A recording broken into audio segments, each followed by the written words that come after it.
louisemckayart, and welcome to my channel. I'm here today to make some paint skins. I've already done one, and this is what I'm making it for.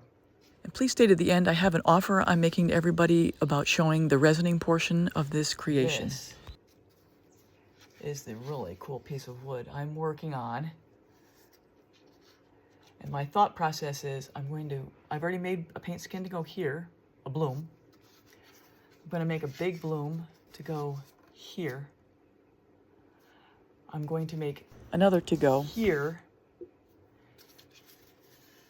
and up top. If I could pull this off, it'll be a miracle. But that's the plan. That's the plan. So right now, I'm working on the big bloom. So what I've got here, I've got my pillow paint, which is essentially my pouring medium paint without the Minwax. It is a combination of Behr 8300 and Valspar 833124 combined 50-50 together, and this is my translucent pillow. I've got my colors over here. Some of these I won't be able to tell you what they are. Actually, I could probably tell you what they are. It's not that it's a secret, it's just some of them are mixed up. So I'm just going to get started here. So if you're new here and like what you see, please subscribe, hit the bell and all. You'll get all my latest art tutorials. Thanks a lot. I want it to spin. I want it to stretch. So, whoa, that was fun. Oh, God. Come on, folks. It's always fun around here. You never know what's going to happen. Might get bears. Might get flying stuff. All right, let's get this centered up.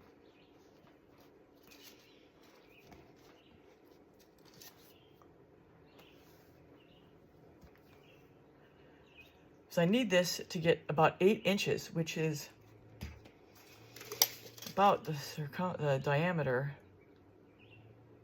It's about 8 inches right there. So I got to have this spread out. And I'm going to have to mix up more of this because I don't have enough for everything I need to do today.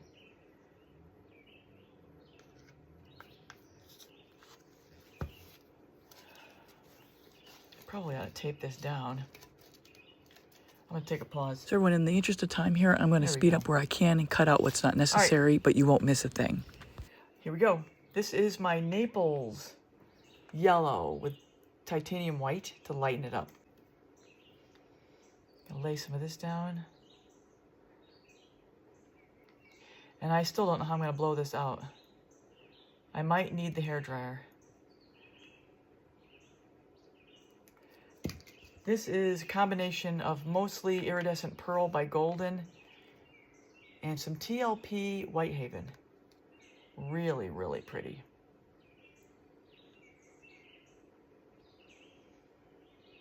A lot of nice bling in this.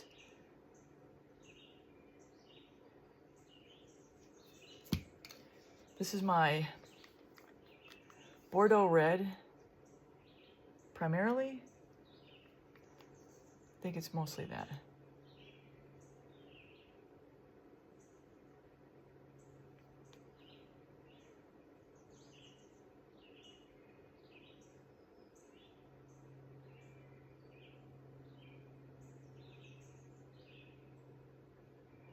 I might need a hairdryer.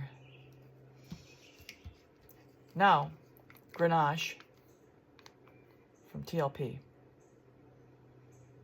I had them laid down the wrong way, but this is the way I wanted to go with it. I did not want to have 2 TLPs right next to each other. Golden's iridescent bronze.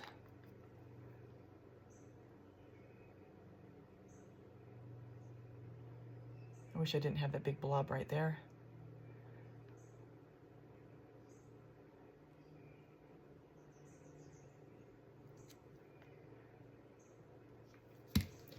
My gold combination, DecoArt 24 karat and iridescent gold by Golden.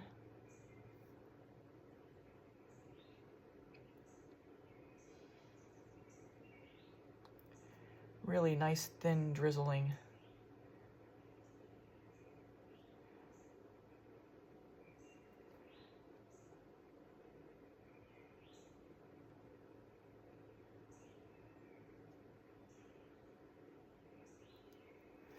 And then a little TLP Galaxy in Amsterdam Black.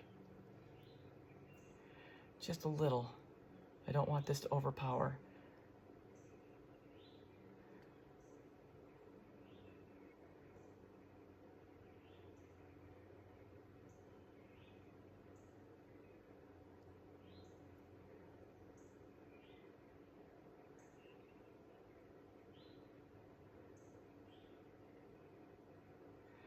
I've really got to think about how I'm going to blow this out. Do I have the lung power to blow it out 8 inches?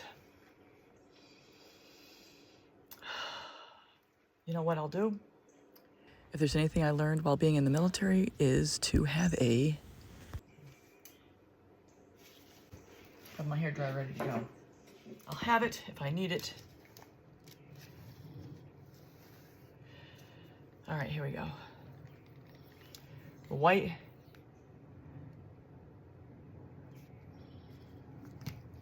The black. American Floetrol Cell Activator recipe 141. Linked above. Give it a lung power, see how it happens. See what happens.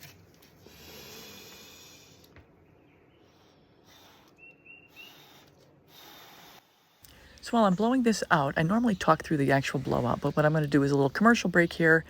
And if you are free and interested in joining us at the Fluidart Boutique from the 6th through the 8th of August in Washington, D.C., I will be there for 3 classes to show how I do my bloom blowouts with the art of the blow that shows in detail how I go and my thought process I go through when I'm blowing out any pieces. You'll have a chance to create smaller pieces with me and talk about how to apply it to functional art and larger pieces like this. Nowhere near 8 inches. We'll see how it spins out.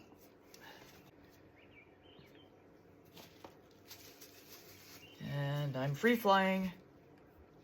So I'll be cutting out some of the spinning through this.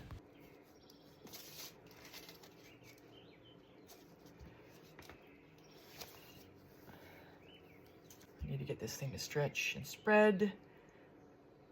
And if it doesn't, I'm going to be in trouble.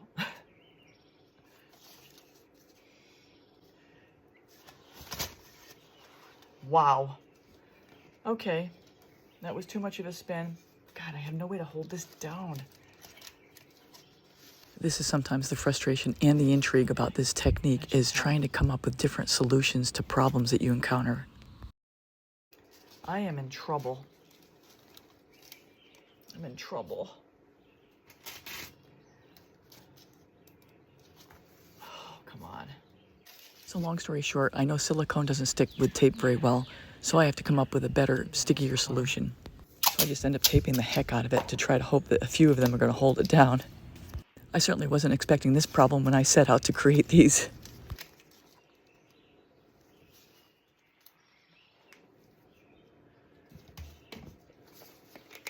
So just checking for size here, and I'm almost finished with this part.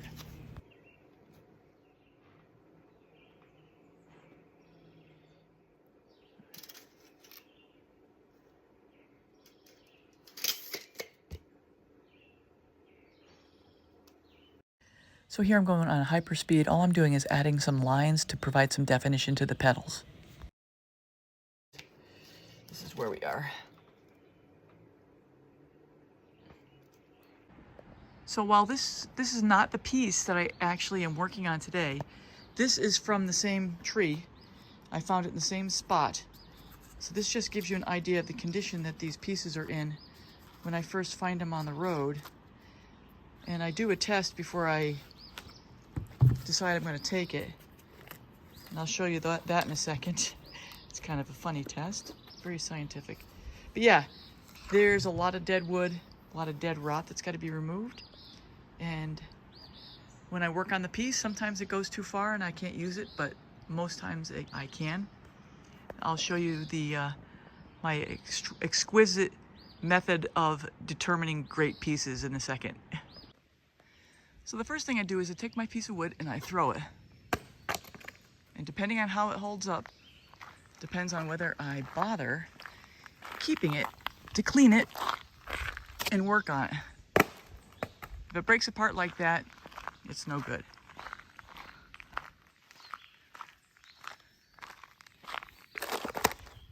no good.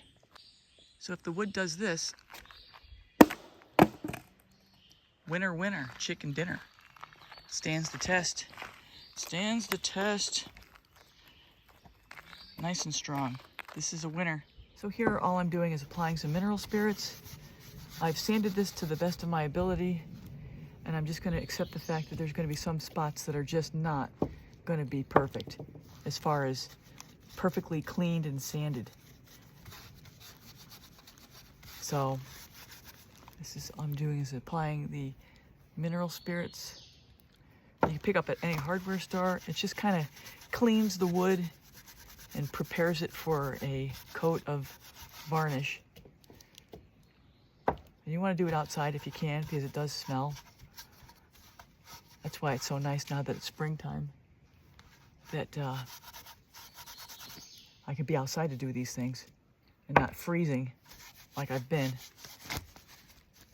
So yeah, this is all I do. I go over the whole piece. I'll have it fully mineral spirited, and then I'll come back for the staining portion. So in the interest of time, I'm not going to share the staining portion. This is the stain I used and the rag I did it with. Hi, when I'm back for the paint skin application. Now, what I've got for this is 3 skins, and I'm not going to move anything because I've got this exactly where I want it, and I'm going to have to move it anyway, but I want to minimize the amount of moving here. Because this one's a bear cat, this particular creation piece. So what I've got are 3 skins. The one that's here, this one will be going above it, and then this last one, which I still have yet to cut down, will be going above that. And depending on how these 2 lay out will depend on how much of this I keep and how I lay it out.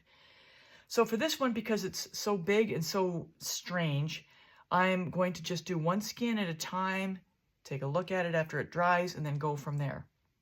So what I've got for my application is this clear matte. Now you can use any varnish at all, Varathane, anything, matte, gloss, whatever you want. But I've been using the matte, and let's just get started here. So what's most important is I'm going to lather up the paint piece, the wood piece, and I'm going to lather up the back of this. And I have a place here that's kind of in my head where I'm going to mark this. This is essentially how it's going to lay out. And then once I get it on there, it's going to be what it is. Oh, this has been a labor of love. So this is going to go like that. Okay. Let's get some of this on here. And before this part here, I did spray varnish this with a clear varnish.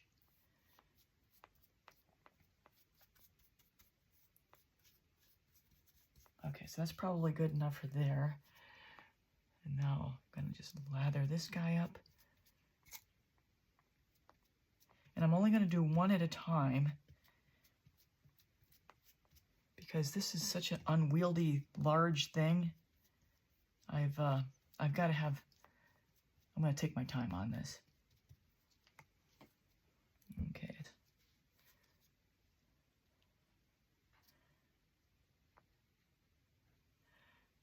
Let's see where I am.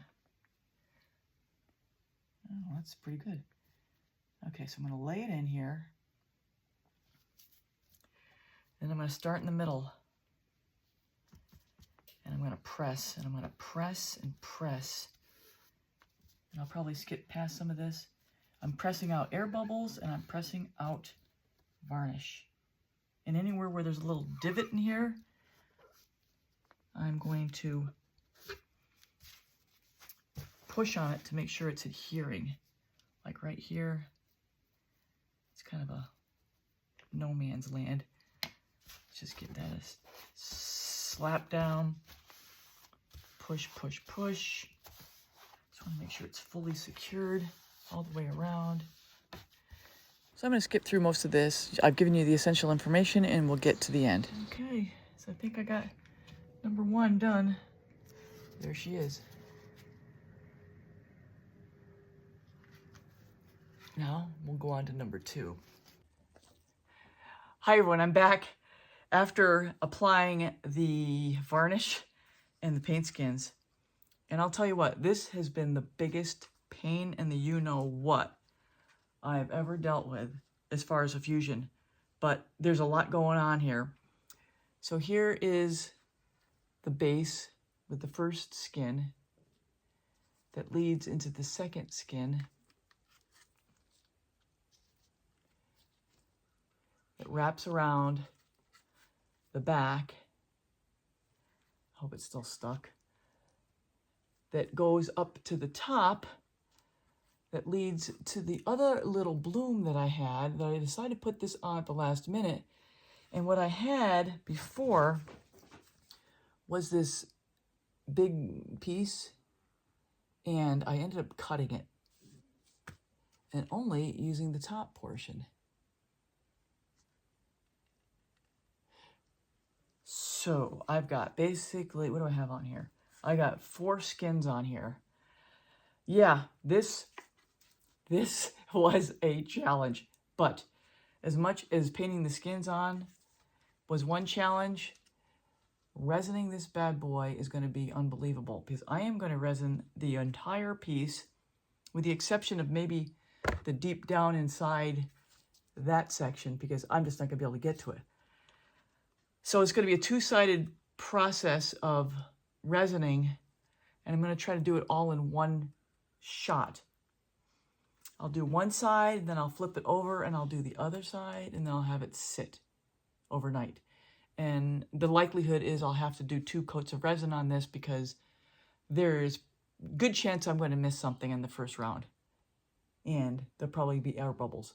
But before I even do that, I'm going to spray varnish this to try to seal all of these skins in and to minimize the amount of air bubbles I might have pushing through as the resin starts to cure.